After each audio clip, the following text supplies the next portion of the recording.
more time we can spend with people who are volunteering, giving their time, giving their money, focused on helping a specific at-risk uh, demographic or community. I mean, that's just good for the soul. Welcome to Multifamily Insights. I'm your host, John Casman, and I want to thank you for joining us for another great episode. If you are enjoying this show and getting some great value, leave us an honest review and give us a rating. We want to hear from you. That helps us, that helps other listeners find the show. So please take a little bit of time and do that for us. And if you haven't done so, make sure you hit that subscribe button so you don't miss an episode. We got a great show today. We're going to be talking to Ira Singer. They say you're the average of the 5 people you spend the most time with. So if you want to grow as a multifamily investor, you have to spend more time with other multifamily investors. And an easy way to do that is to join our apartment investing mastermind group today. Just go to casmancapital.com and click on the mastermind button. Now, as a part of this group, you'll get access to expert trainings, group coaching calls, industry news and updates, as well as all of our webinars and workshops, including our 3-hour workshop on raising capital. Again, if you want to be around other multifamily investors that can help you scale your portfolio today and grow your network, make sure you're a part of the Apartment Investing Mastermind. Just go to casmancapital.com and click on the Mastermind button today. Brand development and culture, general contractor with experience and expertise in multifamily interior and exterior work, including amenity spaces, unit renovations, exterior makeovers, and replacements. Now, production expertise in managing projects with professional team members and proven processes to exceed client expectations and earn repeat clients and referrals. This is at the heart of Mosaic Business, Mosaic Construction, headed by Ira Singer. Let's welcome to the show, Ira Singer. Thank you, John. That's a nice introduction. Ira, I went over everything at a high level. Why don't you take 2 minutes and fill in some of those gaps? So we are general contractors local to the Chicago market. We are operating out of Northbrook, Illinois. We're a relationship-focused general contractor, preferably design builder. So we are in the discussions with the operators and the managers as early as possible to help determine budget.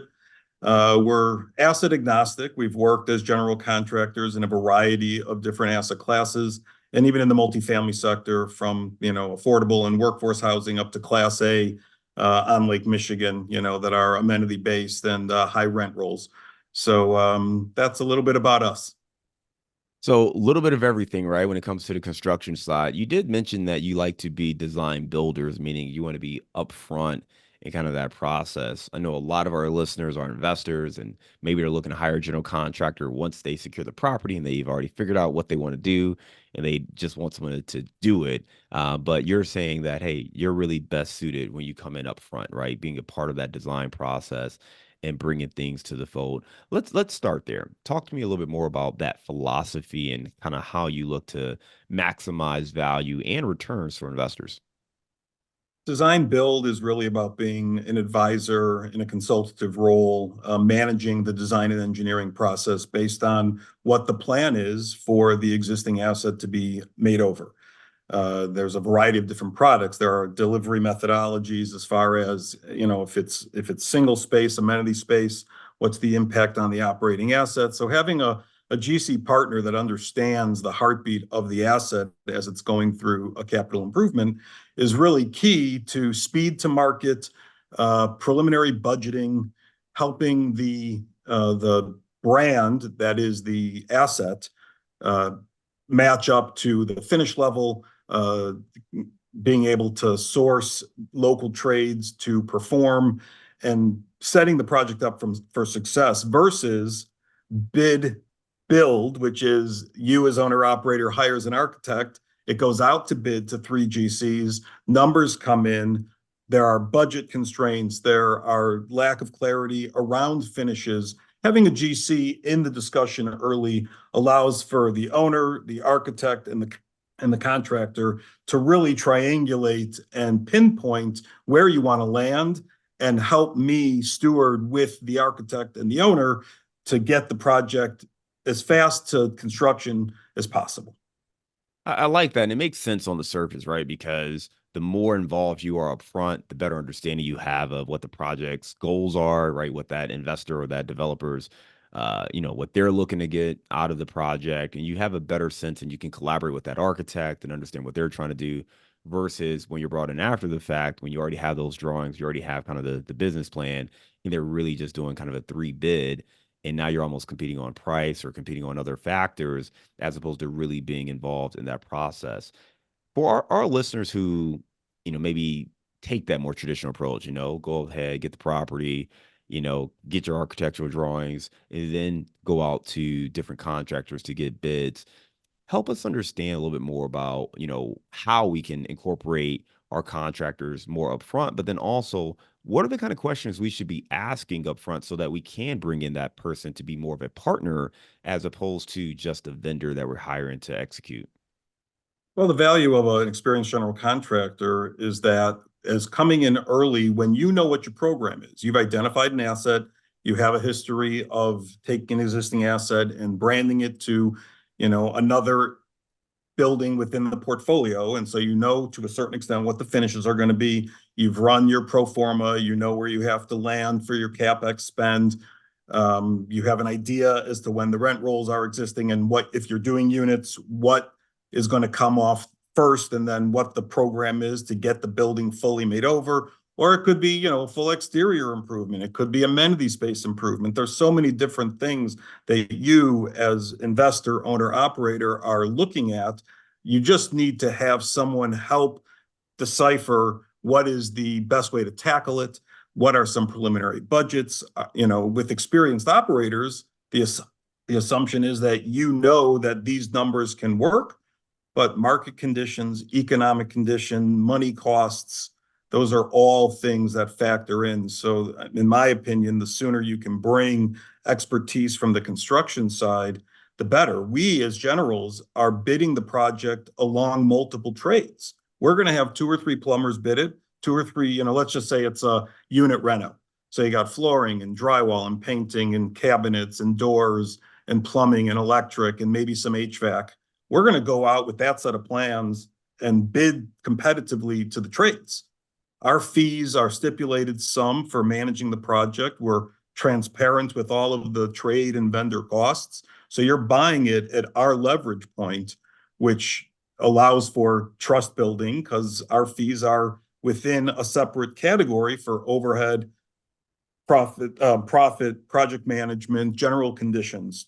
And so having someone that understands the goal, can find the quickest way to get it bid and on point so you can go in for permit and build a schedule, identify possibly long lead items that may mean another product has to be swapped out. You want to know that as you're planning the project, not when you're about to release the contract. I think that's really valuable information for our listeners because, one of the advantages you have with Mosaic is you are a national firm. So there's some scale that comes with that. There's some resources that come with that. And also a process because you're taking this project and then you're going to turn around and bid it out to your subs, to the different specialists that you need to work with. And that's going to allow you to come in with the best numbers for that investor, for that developer versus, I think a lot of times people are looking to save money. So they're hiring contractors who maybe are coming in with a lower number on their bids and are trying to save money that way. For those, and I know this isn't quite the way you do it, but for those folks who are looking at those contractors, and you talked about kind of your fees being separated. So, your fees are separated. You can really bid out the project based on the project as opposed to, hey, well, here's what we're going to make. Can you just elaborate a little bit more about maybe the different business model that some contractors use where maybe they take a little less in fees and maybe they try to, maybe recoup the costs or what some of that exposure might be when you don't have that clarity from that partnership?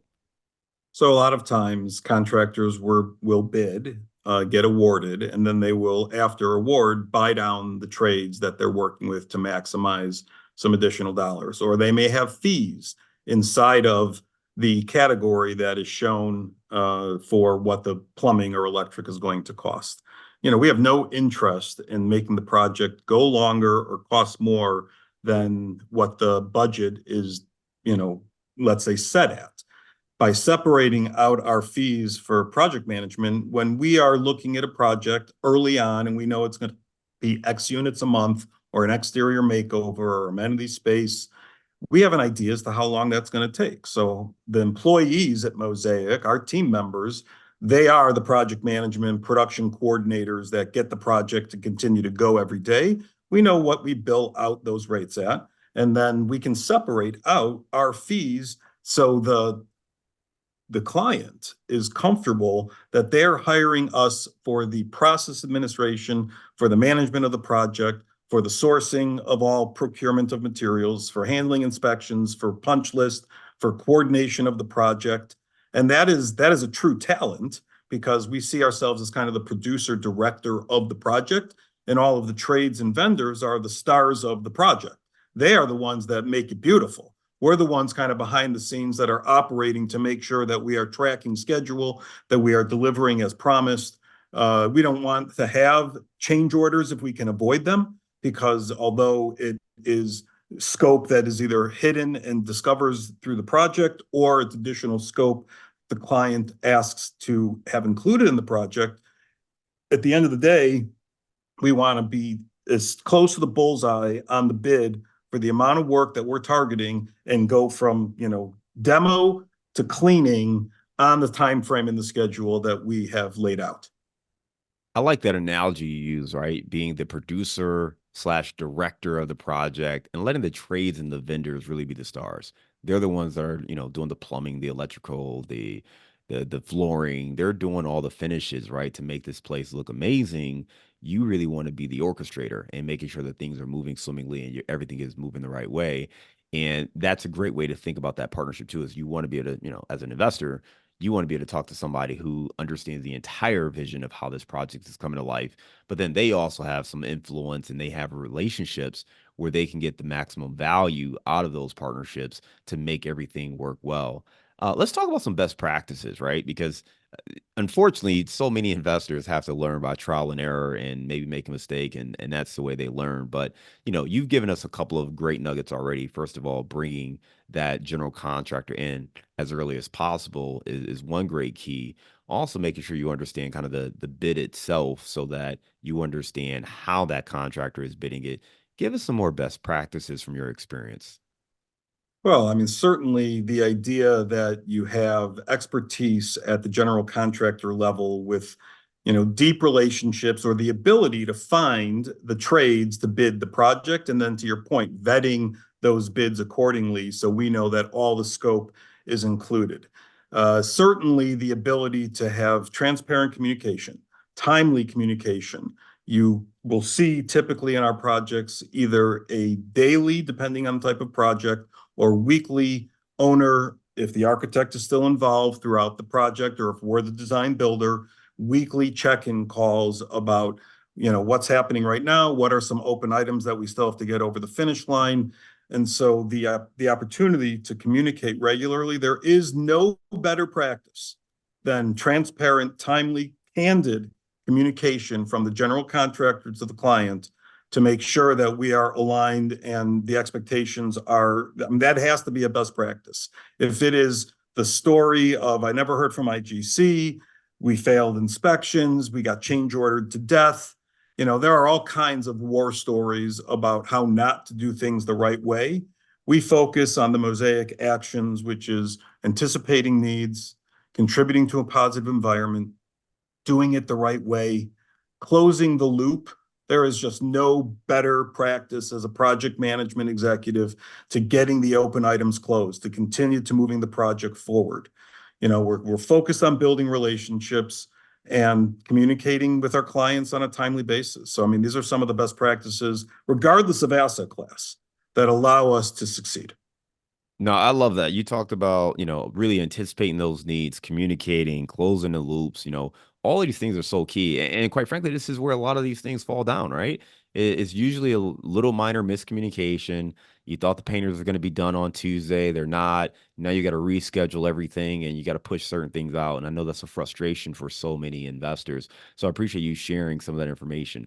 Let's actually flip that question, right? Because I think it's easy for us as investors to ask the contractor, like, "Hey, what should we look for and all that?" But what about from your standpoint? When you're looking at investors and projects to take on, like, what are you looking for out of us as investors?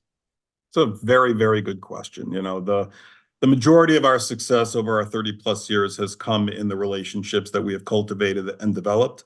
And so having a proven track record of knowing your business, because you're the owner operator, we bring a specialty to the project, but we are not charged with understanding what you owe to your investors, operationally making sure that you've got quality people on the site, because as performing general contractors, we want to know that our client has good people that are the project leads from your side for us to come. I mean, let's be honest, if you're doing a whole corridor makeover and notification has to go out to all the residents that the flooring in the corridor is being changed or it's being painted, or your doors are going to remain open because we're changing hardware and painting your entry door.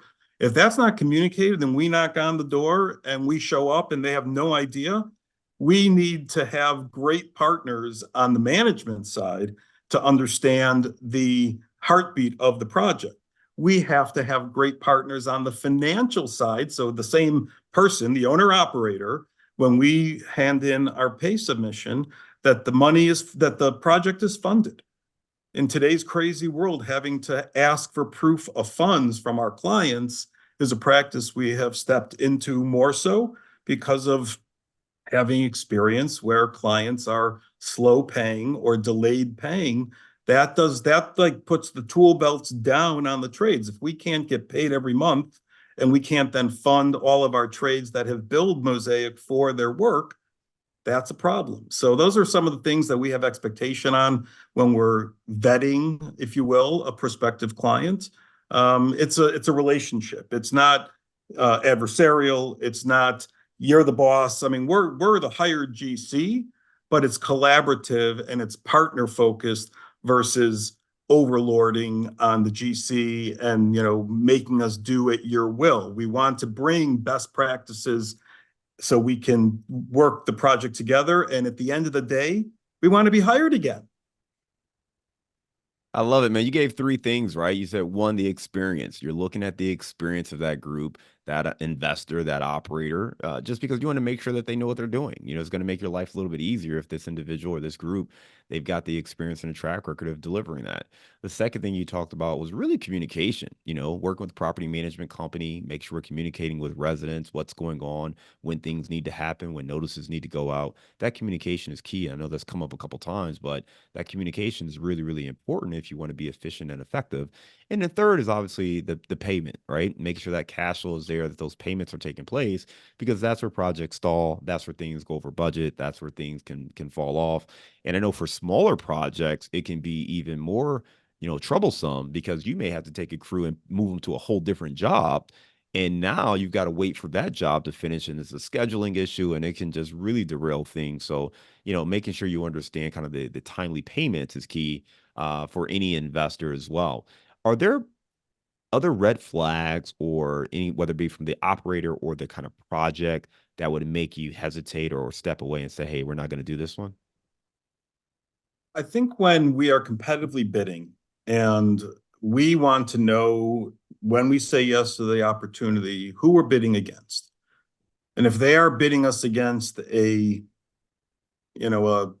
general contractor that is, let's just say mom and pop. I don't want to, categorize the specifics, but someone that is not necessarily as built out as we are. And so pricing is typically in hiring number one for the owner operator. Experience matters, having good reputation, trust, et cetera. All those things matter, and nothing matters as much to the owner as the cost.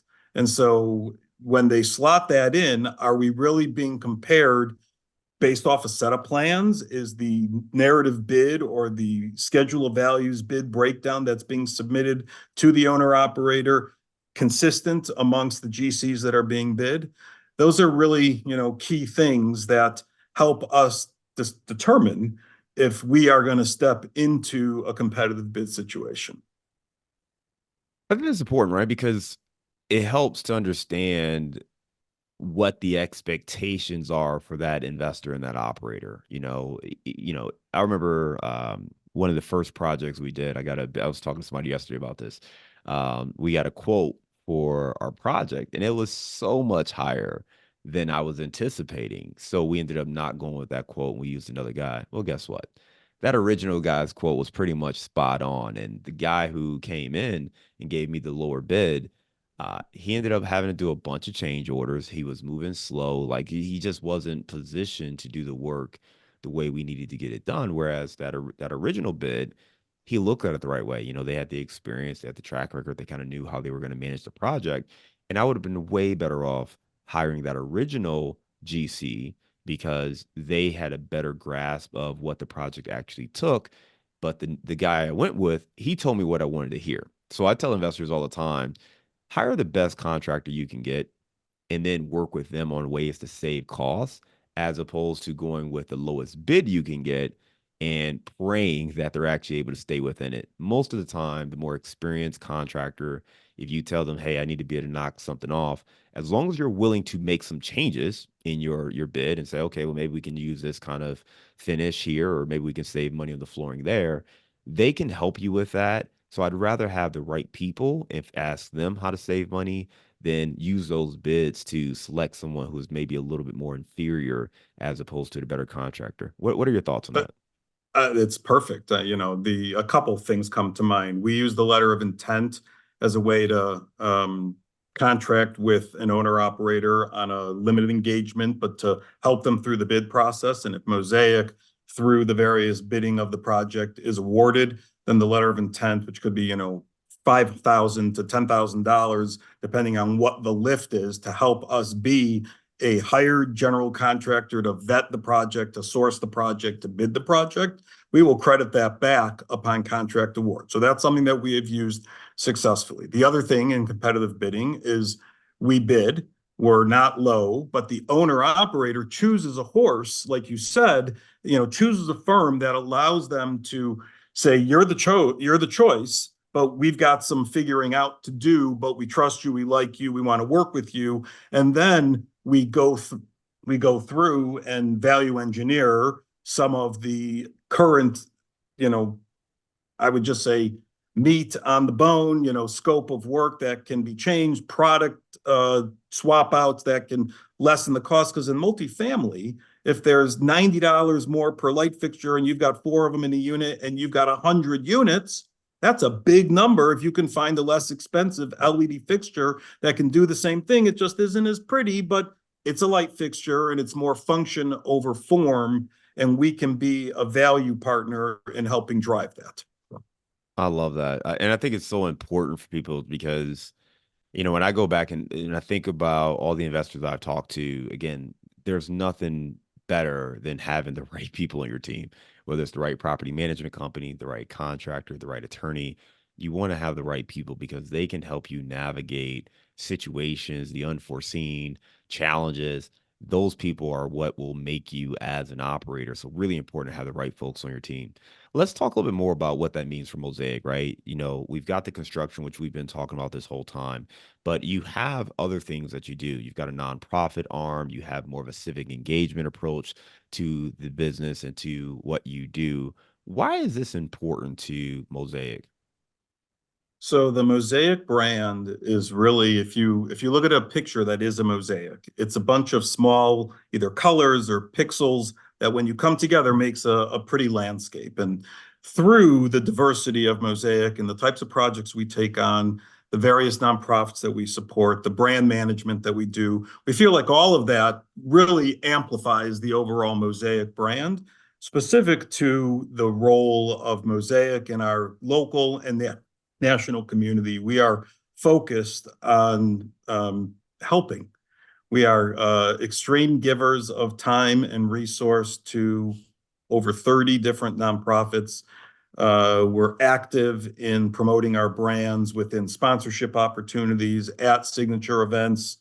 We're agnostic, so we put out to our team that if there's something that is important to them, they would like us to support, because it's important to them, we will certainly, sign up to support that nonprofit. We have made decisions that are important to us as owner operators of our company that personally have importance, and we will make a contribution, show up at the events, serve on board, and lead. And then there are things that we think it's good for us to have our brand in the event and as part of the organization for true marketing purposes. And so we've been very diligent about uh, signing up for speaking opportunities when presented professionally, being a supporter of local charities that have great reputation and put on signature events that make a difference in our community. Uh, we're proud of what we have accomplished in the work that we've done philanthropically.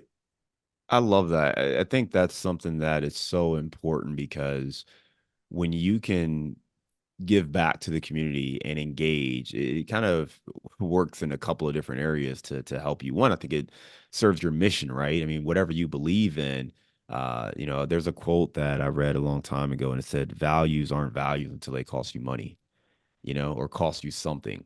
And I think that's really important, right? We can all sit here and say, oh, we believe in this or I believe in that. But if you're not investing your time, your money, how important is that thing really to you, right? So I think that's really important to show that. And I'm sure from an organization standpoint, the employees and your staff and the culture kind of reflects that as you were just kind of speaking about it. Can you talk about just that balance, right, of making these investments, whether it's a money investment or a time investment into some of these causes, particularly if there's not necessarily a directly correlated ROI monetarily. Can you just talk about that investment and your strategy and approach there? Well, it's a relationship business. And oftentimes the organizations that we're supporting, even if Mosaic has no opportunity to win a project, we're being asked or we're sourcing organizations that we feel would be benefited by showing up on our website, by my team or the three principals being in the room at the gala event. And so there is real investment, like from the inside, about what that mission is and what it's serving. And it's, people who volunteer, people who work in nonprofit are some of the best people that we come across. They are mission oriented, they are focused on making a difference for whatever their nonprofit supports. And that is typically the do-gooders in our world, and our world needs more of that. And so the more time we can spend with people who are volunteering, giving their time, giving their money, focused on helping a specific at-risk uh, demographic or community, I mean, that's just good for the soul. I love it. I appreciate that. Let's go back and talk more about some of the projects because I think in the multifamily sector, you talked about everything from affordable housing to kind of value add deals to Class A projects. When you are thinking about these projects, how do you approach them? I mean, do you change that based on what the asset is, or do you pretty much take a similar approach no matter what? Well, there are certain prescriptions that fit within the multifamily asset class. You're not going to have a yoga studio in an affordable housing community, not because affordable housing communities don't have people that do yoga. There's just typically not the footprint to carve that out. And the cost of what you build for the usage and the value on the ROI sometimes does not make sense. So, we are experienced in student housing, affordable housing, Class A housing, senior housing. They all have different needs for physical and like activity spaces based on who the population of the asset is. One thing that cuts across all of those asset classes is that the exterior of the building is where the rubber hits the road. I don't care what type of multifamily operator you are, if your exterior from a like a water management efficiency point of view, building envelope science, from roofing to water management of gutters, to the efficiency of the windows and doors, to the security of the windows and doors, to the condition of the siding or the brickwork or the concrete walkways. If those are problematic, yes, they're not the sexiest of improvements, but they matter to the overall ROI for money that the owner is going to have to spend on continual maintenance or service tickets. So you want to address that across whatever the asset class is within multifamily. Once you step inside and you're looking at units or corridors or amenity spaces or outdoor amenity spaces, well, then it's a matter of budget. Uh, you know, Typically the investment side is, if I spend this money, can I bump the rent? What's the value of, where is my cap rate at? What am I going to actually get? What can I return to my investors because the asset is performing better? So some of that is operationally from HVAC and water management, getting costs down in that realm. And some of it is the pretty stuff. You have to have pretty finishes if you're attracting, let's just say, student housing. You've got to have like an Insta wall in your lobby so the kids can promote where they live. That doesn't cost a lot of money, but it's something that programmatically aligns for a student housing versus a senior housing that has no need for that. As you said that in my head now, I'm picturing that all senior housing should have an Insta wall too. So when the grandchildren come to visit, they can they can prop up and take that photo. But no, I love what you said, right? Talking about the exteriors, that cuts across every asset. When you think about what you're building, roofs, the brickwork or the exterior work, water management, doors, windows, making sure all of these things are sound because that certainly can have an impact on the operations there. And then when you get inside, that's going to differ based on who the target audience is, whether it's students, whether it's seniors, whether it's, market rate residents. You got to understand some of that so you can build the right home based on what people are looking for. Really great information. We talked a lot about the different types of projects that you have been able to touch and work on. When you think back on all those projects, is there one that really stands out? So we had an opportunity in the like 9-10 time of our business, which was a downturn in the entire economy of the country. And multifamily was really the titan class real estate that was helping keep the country afloat because the residential real estate market and the commercial markets were problematic. We worked on a project in Indiana at that time that was a full 108 unit makeover, funded with HUD tax credits, helping an at-risk population, bringing accessibility into the units at 10% of the 108. So 11 of the units were full accessibility. And the difference that we were making in an old, tired asset to make it over, to make it compliant per code, accessible for those that needed it. There was an exterior component that we did not participate in as GC, but the overall investment into the asset made a difference in this small Northwest Indiana town. And that one was just, that was a home run for us. No, I love it, man. It's great to have something where you can make an impact on the residents, not just make money. I mean, listen, everyone wants to make money, but when you can make an impact on the residents and provide quality housing and access that maybe didn't exist, especially when you think about older assets, to refurbish, kind of go in there and relay out an asset so that it can be accessible for today's needs and what people need today. I think that's very admirable. So happy to hear you share that story. If folks want to learn more about the company and check you out, they can go to mosaicconstruction.net. Hey, real quick, what kind of clients are you looking for? Is it based on unit count? Is it based on location? Just give us a little bit more context of like an ideal client for you all.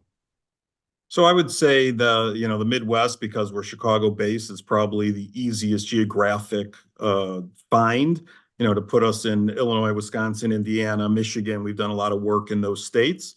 That doesn't mean we wouldn't travel farther for the right project. But we're looking to meet with owner operators that need trusted general contractors from an advisory and or design build perspective. The professional advisor world of insurance, accounting, legal, all of those professionals exist in the conversations with the owner operator before the contractor's ever considered.